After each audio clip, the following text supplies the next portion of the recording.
सत्य युग में जब रंभ नाम के असुर की जलती हुई चिता में उसकी पत्नी महिषी कूद पड़ी और खुद की आहुति दे दी, तब उस जलती हुई चिता में से महिषासुर के अलावा रक्त बीज भी बाहर निकला, जो कि स्वयं रंभ था। और पिछले जन्म में अग्निदेव के घोर तप के कारण ही वह इस बार पूर्ण जन्म लेकर रक्त बीज के रूप में वापस लौटा था।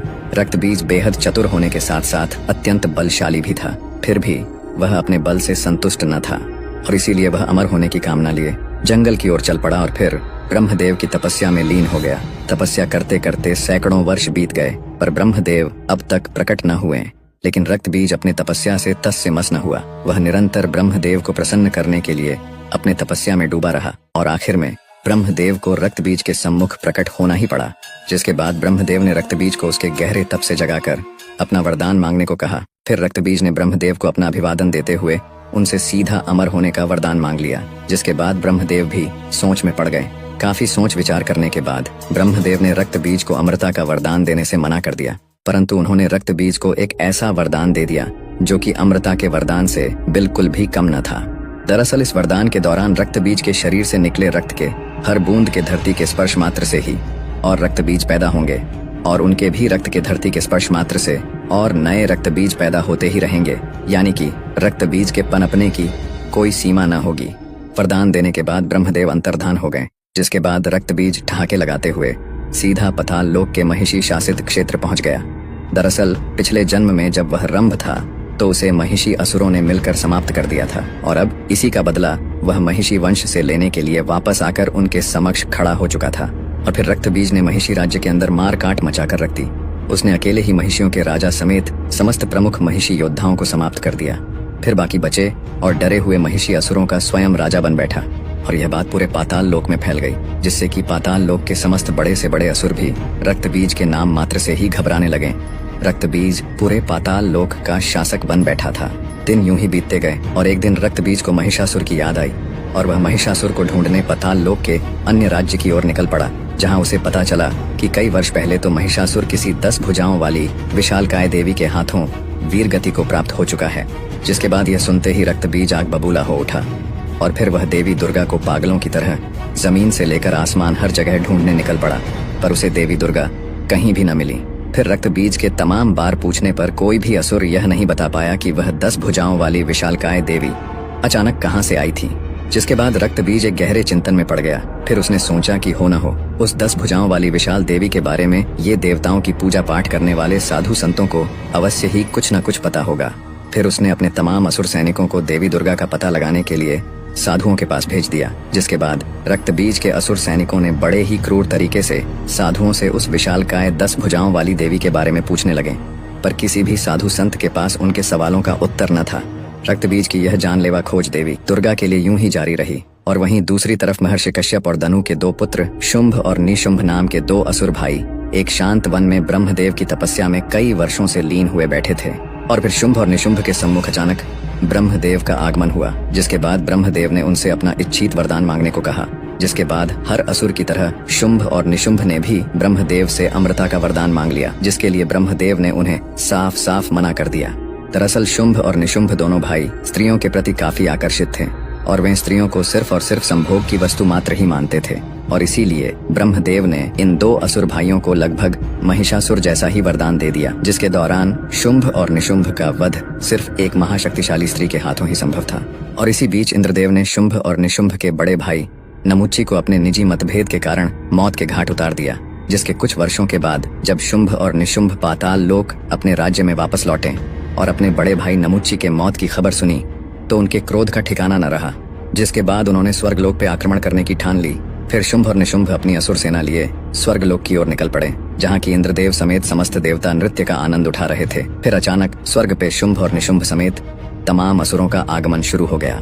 जिसके बाद देवता असुरों की इतनी बड़ी सेना को देख अचंभे में पड़ गए और देवता भी युद्ध के लिए असुरों के समक्ष डट कर खड़े हो गए। पर इससे पहले कि युद्ध का बिगुल बजता निशुंभ ने अपना नियंत्रण खो दिया और अकेले ही इंद्रदेव के ऊपर टूट पड़ा। जिसके बाद इंद्रदेव और निशुंभ के बीच एक घमासान युद्ध प्रारंभ हो गया। दोनों एक दूसरे को बराबरी का टक्कर दे रहे थे। साथ ही देवताओं और शुंभ समेत असुरों की सेना अपने प्रतिद्वंदी के जितने का इंतजार कर रहे थे। काफी समय तक शक्ति युद्ध और मल युद्ध चलते रहने के बाद इंद्रदेव ने आखिरकार निशुंभ को वहीं धूल चटा दी। जिसके बाद शुंभ और निशुंभ समेत पूरी असुर सेना का आत्मविश्वास युद्ध से पहले ही डगमगा गया और वहीं इंद्रदेव के जितने के बाद देवताओं का आत्मविश्वास ठहाके लगाने लगा था। फिर युद्ध का बिगुल बजा और देवताओं के साथ असुरों का युद्ध प्रारंभ हो गया। इस युद्ध में देवताओं ने खुलकर अपने शक्तियों को शुंभ और निशुंभ समेत पूरे आसुरी सेना पे बरसाना शुरू कर दिया, जिसमें आसुरी सेना पूरी तरह घायल होने लगी। जिसके बाद शुंभ और निशुंभ ने भी अपने वरदानी ताकतों का इस्तेमाल करना शुरू कर दिया, जिसका देवताओं पे कुछ खास असर न हुआ। यहाँ तक कि देवता असुरों के साथ उपहास करते हुए युद्ध करने लगे थे। शुंभ और निशुंभ समेत पूरी आसुरी सेना देवताओं के समक्ष लाचार नजर आ रही थी। देवता यूं ही ठहाके लगाते रहे और असुर युद्ध को पूरी तरह से हारने की कगार पे आ चुके थे कि अचानक हारे हुए असुरों के पीछे से एक और जोरदार ठहाके लगाने की आवाज आने लगी, जिसपे सभी देवता मौन हो गए और कुछ देर के लिए सोच में पड़ गए। जिसके बाद आगमन हुआ रक्तबीज का, जो कि ठहाके लगाता हुआ हारे हुए तमाम असुरों के अंदर एक उम्मीद जगाता हुआ आगे बढ़ता चला आया और देवताओं के समक्ष आ खड़ा हुआ। उसके मात्र ठहाके लगाने से ही पूरा इंद्रासन कांपने लगा था। साथ ही उसे देख इंद्रदेव समेत सभी देवता भी थड़ थड़ कांपने लगे थे। दरअसल रक्तबीज उस समय स्वर्गलोक पिछले जन्म में इंद्रदेव के हाथों मारे गए अपने भाई क्रंभ का बदला लेने आया था। फिर इंद्रदेव ने कुबेर को एक संकट संकेत भेजा, जिसके कुछ क्षण के अंदर ही कुबेर अपने तमाम यक्षों के साथ स्वर्गलोक में प्रकट हुए और फिर सभी देवताओं ने मिलकर रक्तबीज और शुंभ निशुंभ समेत सभी असुरों पे अपनी पूरी क्षमता के साथ टूट पड़े। जिसके बाद एक भयंकर युद्ध प्रारंभ हो गया।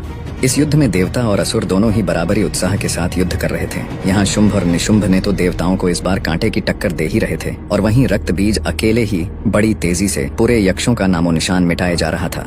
युद्ध यूं ही कुछ समय तक चलता रहा, पर कुछ समय के बाद देवताओं के सभी यक्ष सेना समाप्त हो चुके थे और अब इस युद्ध में असुरों का पलड़ा पूरी तरह से भारी हो चुका था। जिसके बाद रक्तबीज समेत शुंभ और निशुंभ एक साथ मिलकर सभी देवताओं के ऊपर टूट पड़े, जिनके भय से इंद्रदेव और कुबेर समेत सभी देवता स्वर्ग से अंतर्धान हो गए। जिसके बाद शुंभ और निशुंभ रक्तबीज के दम पर स्वर्गलोक को पूरी तरह से जीत चुके थे और वे रक्तबीज से काफी प्रभावित भी हुए। जिसके बाद शुंभ और निशुंभ ने रक्तबीज के समक्ष अपना सेनापति बनने का प्रस्ताव रखा और साथ ही उसके हर कार्य में बराबरी का सहयोग देने का वादा भी किया। जिसके बाद रक्तबीज ने उनके इस प्रस्ताव को स्वीकार कर लिया। साथ ही शुंभ और निशुंभ ने अपने दो बेहद शक्तिशाली और प्रमुख दो असुर भाइयों छंड और मुंड को देवताओं की खोज में उनके पीछे लगा दिया और यहाँ देवता पूरे ब्रह्मांड की नजरों से छिपछिपाते हुए पृथ्वी में स्थित कैलाश पहुंच गए और महादेव के समक्ष त्राहिमाम की गुहार लगाने लगे। पर उस समय महादेव अपने गहरे ध्यान में लीन थे। काफी समय तक त्राहिमाम की गुहार लगाने के बावजूद भी महादेव तो अपने ध्यान में ही लीन रहे, परंतु देवी पार्वती अपने गुफा से निकलकर बाहर आईं और देवी पार्वती ने देवताओं से त्राहिमाम का कारण पूछा। जिसके बाद सभी देवता उन्हें सारी बात बताने लगे कि तभी वहां देवताओं को ढूंढते हुए दोनों असुर भाई चंड और मुंड भी कैलाश पहुंच गए और चुपके से देवताओं की सारी बातें सुनने लगे कि तभी चंड और मुंड का ध्यान देवी पार्वती की ओर गया और उनकी आंखें वहीं फटी की फटी रह गईं। उन्होंने आज तक इतनी सुंदर स्त्री कहीं भी देखी न थी। उनका पूरा ध्यान देवताओं से हटकर सिर्फ देवी पार्वती की ओर केंद्रित हो गया। उनसे रहा न गया और फिर वे कैलाश से भागते हुए स्वर्गलोक अपने स्वामी शुंभ और निशुंभ के समक्ष जा पहुंचे और उनके समक्ष देवी पार्वती के सुंदरता की व्याख्या करने लगे। इतना सुन शुंभ और निशुंभ देवी पार्वती को स्वर्ग की रानी बनाने का ख्वाब देखने लगे। जिसके बाद उन्होंने छंड और मुंड को देवी पार्वती के समक्ष शुंभ और निशुंभ से विवाह कर स्वर्गलोक की रानी बनने का प्रस्ताव ले जाने को कहा। साथ ही यदि देवी पार्वती उनके प्रस्ताव को ठुकरा दे तो उन्हें बलपूर्वक स्वर्ग लाने का भी जिम्मा सौंपा और इसके लिए शुंभ और निशुंभ ने कैलाश पे देवताओं की स्थिति को ध्यान में रखते हुए छंड और मुंड को लगभग 1 लाख असुर सैनिकों के साथ कैलाश के लिए रवाना कर दिया। और यहाँ देवी पार्वती समस्त देवताओं को दोबारा से युद्ध करने की रणनीति समझा ही रही होती हैं कि अचानक वहाँ छंड मुंड समेत विराट आसुरी सेना आ धमकती है और शिव गणों को परास्त कर आगे बढ़ते हुए महादेव के पवित्र स्थल में आ खड़े होते हैं, जिन्हें देख देवता क्रोध से भर जाते हैं। पर देवी पार्वती तत्काल ही देवताओं को शांत करा देती हैं और फिर चंड और मुंड आगे बढ़कर देवी पार्वती के समक्ष शुंभ और निशुंभ का प्रस्ताव रखते हुए देवी पार्वती को स्वर्ग चलने की बात कहते हैं, जिसपे देवी पार्वती अत्यंत ही क्रोधित हो उठती हैं और छंड मुंड को अपनी विराट सेना लेकर वापस लौट जाने के लिए बोलती हैं। यह सुन चंड मुंड देवी पार्वती को अपशब्द सुनाने लगते हैं, जिसे सुन वहाँ खड़े देवताओं के भी रोंगटे खड़े हो जाते हैं और देवी पार्वती अत्यंत ही क्रोधित। और यह अपशब्द देवी दुर्गा भी अपने देवी लोक में बैठे बैठे सुन रही थी और प्रचंड रूप से क्रोधित हो रही थी। छंड और मुंड देवी पार्वती को सीधे तरीके से न चलने पर केश पकड़कर घसीट कर ले जाने की बात कहने लगे। जिसके बाद देवी दुर्गा से अपने अवतार देवी पार्वती का यह अपमान सहन नहीं हुआ और फिर देवी दुर्गा ने कैलाश पर ध्यान में बैठे महादेव को एक दिव्य संकेत भेजा और दूसरा दिव्य संकेत देवी पार्वती को भेजा, जिसके द्वारा देवी दुर्गा ने देवी पार्वती के एक अंश को महादेव के गले में प्रवेश कराया, जो कि महादेव के गले में स्थित विष से भर उठा। फिर वही विष से भरा हुआ अंश वापस देवी पार्वती के अंदर आकर समाहित हो गया और यह होता हुआ सिर्फ देवी दुर्गा, देवी पार्वती और महादेव के अलावा और कोई भी न देख या जान पाया। जिसके बाद पहले से ही अत्यंत क्रोधित देवी पार्वती के शरीर का रंग अचानक नीला पड़ने लगा, जिसके बाद देवी पार्वती के शरीर का आकार भी बदलना शुरू हो गया। फिर देवी पार्वती का कद काठी पर्वतों के समान विशालकाय बन गया। फिर देवी पार्वती के इस काली रूप को देख छंड मुंड समेत पूरी आसुरी सेना थड़ थड़ कांपने लगी और देवता अचंभित मगर प्रसन्न हो उठे। जिसके बाद देवी काली ने एक जोरदार गर्जना भरी और उनके गर्जना मात्र से ही छंडमुंड समेत समस्त असुर सेना बहरे होने के साथ साथ हवा में झटके खाकर दूर जा गिरे। फिर देवी काली ने अपने दोनों हाथों में दिव्य तलवार प्रकट कर लाखों असुरों के ऊपर टूट पड़ी। देवी काली अपने दोनों तलवारों से तमाम असुरों का विनाश करने लगी। उस समय पूरे कैलाश समेत आसपास के तमाम पहाड़ी क्षेत्र देवी काली के गर्जना और पैरों के जमीन में रखने मात्र से ही थर्रा उठा था। जिसके बाद आखिर में छंड और मुंड दोनों ही देवी काली के आगे गिड़गिड़ाने लगे, पर प्रचंड क्रोधित देवी काली ने अपने तलवार के एक ही वार से छंड और मुंड का सिर धड़ से अलग कर दिया। इसी बीच कुछ बचे कूचे असुर बेहद भयभीत अवस्था में कैलाश से अपनी जान बचाकर भागते हुए स्वर्ग शुंभ और निशुंभ के पास चले आए और उन्हें सारी बात बताने लगे। जिसके बाद शुंभ और निशुंभ आश्चर्य में पड़ गए। फिर उन्होंने देवी पार्वती के सम्मुख खुद ही जाने की सोच ली, पर तब उन्हें ब्रह्मदेव का वो दिया हुआ वरदान याद आया, जिसमें उन्होंने शुंभ और निशुंभ को सिर्फ एक परम शक्तिशाली स्त्री के हाथों ही वध होने का वरदान दिया था। और देवी पार्वती के इस भयंकर और विकराल रूप की व्याख्या सुनकर उन्होंने खुद को वहीं रोक लिया। फिर शुंभ और निशुंभ को अपने मित्र और सेनापति महाप्रलयनकारी रक्तबीज की याद आई। फिर उन्होंने सोचा कि देवी पार्वती के इस विकराल काली रूप को रक्तबीज ही काबू में ला सकता है और देवी पार्वती को अपने बल पूर्वक स्वर्ग तक ला सकता है। जिसके बाद उन्होंने रक्तबीज को याद किया। फिर कुछ क्षण के बाद रक्तबीज शुंभ और निशुंभ के सम्मुख प्रकट हुआ और उसे स्वर्ग बुलाने का कारण पूछा। जिसके बाद शुंभ और निशुंभ ने रक्तबीज को सारी बात बताई और रक्तबीज के सम्मुख प्रचंड क्रोधित देवी पार्वती को काबू में कर स्वर्ग लोक तक लेकर आने का प्रस्ताव रखा। जिसके बाद देवी पार्वती के इस भयंकर और विशाल काली रूप की व्याख्या सुनकर रक्तबीज को देवी पार्वती पे संदेह हुआ और उसने सोचा कि अब शायद उसकी वर्षों की तलाश यहीं खत्म हुई। जिसके बाद रक्तबीज ने शुंभ और निशुंभ के इस प्रस्ताव को आसानी से स्वीकार कर लिया और निकल पड़ा कैलाश की ओर। और यहाँ कैलाश में देवी काली शांत होते हुए देवी पार्वती के रूप में वापस आ ही रही होती हैं कि अचानक कैलाश में रक्तबीज का आगमन होता है, जिसको देख सभी देवता डर से थर्रा उठते हैं और रक्तबीज ठहाके लगाता हुआ देवी पार्वती के सम्मुख चला आता है। रक्तबीज जैसे खूंखार असुर को सामने देख देवी पार्वती का खून वापस से खौल उठता है और देवी पार्वती वापस से विशालकाय काली का रूप धारण करने लगती हैं। फिर रक्तबीज अपने सम्मुख इतनी बड़ी कदकाठी की भयंकर वीरांगना को देख समझ जाता है कि यही है दुर्गा और यही है काली। फिर रक्तबीज भी महिषासुर के बदले की आग में जलते हुए अपने अंदर वर्षों से पल रहे क्रोध को जगा लेता है और देवी काली पे अपने भयंकर और विस्फोटक अग्नि से प्रहार कर देता है। पर देवी काली पे इसका कोई असर नहीं होता, बल्कि इसके विपरीत वे और भी प्रचंड रूप से क्रोधित हो उठती हैं और रक्तबीज के चेहरे पर अपने तेज धार नाखूनों से प्रहार कर उसका चेहरा नोच लेती हैं। पर रक्तबीज के चेहरे से रक्त की बूंदें निकलकर जैसे ही धरती को स्पर्श करती है, उसके रक्त के हर बूंदों के धरती के स्पर्श मात्र से ही और नए रक्तबीज उत्पन्न होने लगते हैं। और यह देख सभी देवता आश्चर्य से भर उठते हैं और देवी काली गुस्से में आग बबूला होते हुए अपने दोनों हाथों में दिव्य तलवार प्रकट कर तमाम रूप से उत्पन्न हुए रक्तबीज पे अंधाधुंध प्रहार कर उनके सिर को धड़ से अलग करने लगती हैं। परंतु रक्तबीज मरने की जगह और भी अधिक और अनगिनत संख्या में उत्पन्न होने लगता है। फिर देवी काली ने अपने और 2 भुजाओं को प्रकट कर अपने 4 भुजाओं से भी अधिक मात्रा में उत्पन्न हो चुके रक्त बीजों को समाप्त करने लगी। देवी काली यूं ही रक्त बीज को समाप्त करती जाती और रक्त बीज यूं ही पहले से भी अधिक संख्या में उत्पन्न होता जाता। काफी समय तक इस युद्ध के चलने के बावजूद भी अब तक युद्ध का कोई भी परिणाम सामने नहीं आया था और यह युद्ध काफी लंबा खींचता ही चला गया। युद्ध को शुरू हुए काफी दिन बीत चुके थे और यहाँ अति क्रोधित हो चुकी देवी काली के तमाम प्रहार करने के कारण रक्त बीज अपनी संख्या लाखों में कर चुका था। रक्त बीज को इतने विशाल संख्या में देख इंद्रदेव समेत सभी देवताओं ने हिम्मत कर आगे बढ़कर देवी काली की सहायता करने की ठान ली। पर जैसे ही देवताओं ने युद्ध के लिए अपना कदम आगे बढ़ाया, देवी काली ने पलटकर सभी देवताओं को इस युद्ध में हस्तक्षेप न करने की चेतावनी दे डाली। इतना सुनते ही सभी देवता देवी काली के डर से सहम गए और सिर्फ इस युद्ध का भयंकर मंजर ही देखते रहे। और यहाँ लाखों रक्त बीज अपने हाथों में तलवार प्रकट कर देवी काली को चारों ओर से घेरने लगे कि तभी देवी काली को देवी दुर्गा का संकेत मिला, जिसमें देवी दुर्गा ने देवी काली को रक्त बीज पर हमला न करने की सलाह दी और तमाम रक्त बीज को एक साथ में समाप्त करने का उपाय सुझाया। जिसके बाद लाखों रक्त बीज ने मिलकर एक साथ देवी काली पे अपने तेज धार तलवार से हमला कर दिया और देवी काली अपने तलवार से तमाम रक्त बीजों के हर वार को रोकती रही।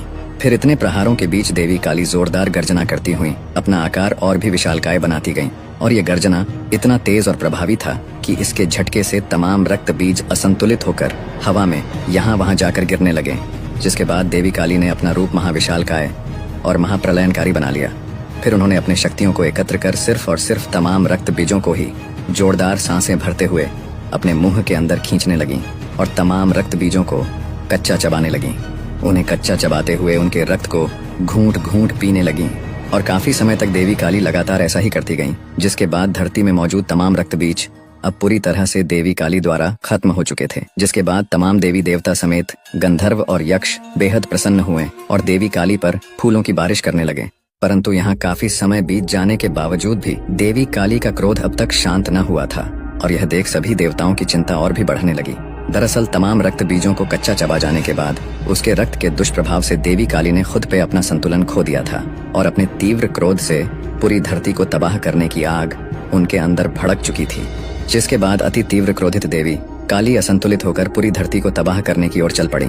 फिर इंद्रदेव समेत तमाम देवता यह देख चिंता में डूब गए। फिर उन्होंने श्री विष्णु को याद किया।